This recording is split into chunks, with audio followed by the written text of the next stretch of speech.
Hey guys, what's up? It's Steven. Today, it's Wednesday, 12:15. We're going to talk about the SR-71 Blackbird.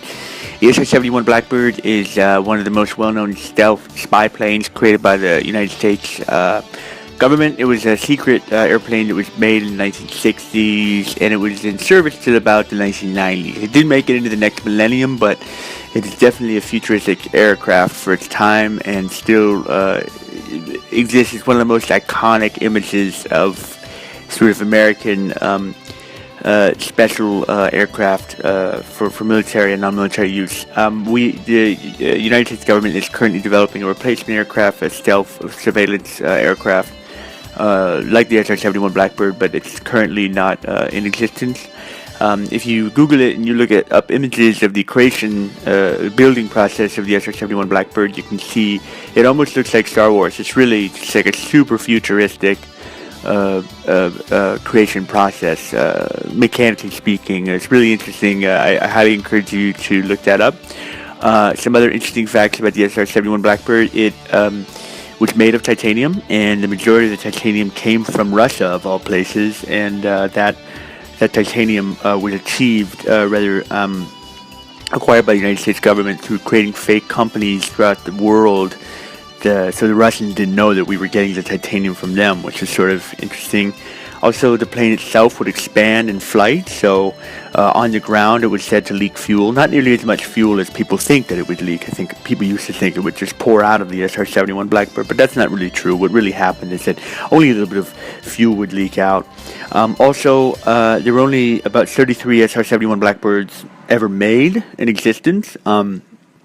The dual cockpit models used for training and some military operations, very interesting. The cockpits themselves were completely disjointed from each other and only connected through radio. So the pilots couldn't actually touch each other or talk to each other except through radio. Apparently, while flying at its cruising altitude of about 80,000 feet, the pilots could see the curvature of the Earth as well as the stars above. And it was very quiet in the cockpit because the engines were so far behind the cockpit itself, so it's actually very quiet. Some pilots said that you could hear a pin drop in the cockpit, which I find very interesting because, as you know, with some other jet airplanes like the F-16, F-18, F-15, F-4 Phantom, the F-22, and now the F-33 Joint Strike Fighter, cockpits are going to be very loud. So what else?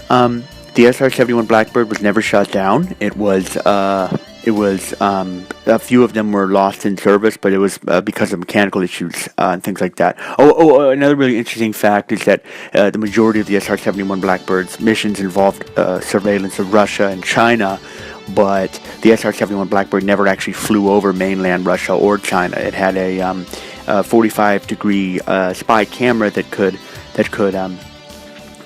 do all of its work from outside of the actual borders, and it had a sort of a primitive GPS infrared tracking system that could be referenced to, or that could prove that the airplane itself never flew over foreign land. So that's a really interesting fact about why the SR-71 Blackbird was such a great aircraft, because it never actually flew over enemy territory, breaking those rules. It had a camera that would allow it to sort of shoot photos at a 45-degree angle, so we got all the information we needed without actually going over the borders of the other countries, which would be a breach of, I guess, Geneva Convention or something. What else? The SR-71 Blackbird used a very interesting navigational system for its time, where it actually used stars. It was a celestial navigation system that was very specific, and even in broad daylight, it could navigate to within 1,000 feet of where it was, moving at Mach 5, which is really truly interesting. What else? Sorry, I get really excited about the SR-71 Blackbird, and there's something else I wanted to say, but I'm forgetting what it was. Gosh, I can't remember. If you're interested in seeing an SR-71 Blackbird and you live in the Los Angeles area, you can go to the Museum of Science and Industry down at the USC campus. There is an early model training version of the SR-71 Blackbird that is out. in broad daylight for you to see. And the most interesting thing about this is that you can actually see what the titanium shell looks like. But although it may or not actually be made of titanium, this one, I'm not quite sure. But I think that's pretty much everything I wanted to say about the SR-71 Blackbird. When it landed, it used parachutes. It goes really fast. Yeah, I think that's it. So check in next Wednesday at 12:15.